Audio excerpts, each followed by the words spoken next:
ভিক্ষুক রাস্তা দিয়া যায় আর জমিদারের পুত্রবধূও যায়। একজন সামনের থেকে আসতেছে, একজন সামনের দিকে যাইতেছে।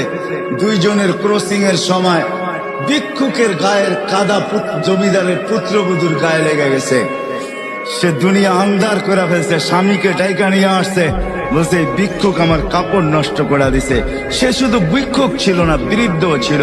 বৃদ্ধ ছিল না শুধু, জীর্ণ ছিল, শীর্ণ ছিল।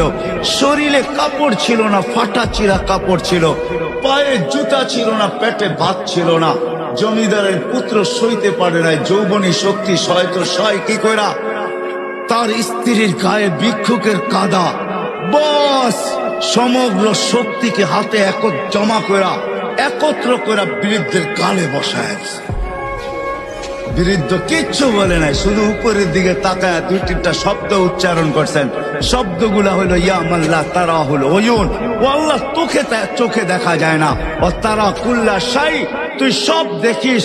ফারা তারা মা বি, তুই কি দেখিস না আমার সাথে কি ঘটতেছে? এটা কি দেখিস না? বলতে দেরি যুবক, মরতে দেরি হয় না।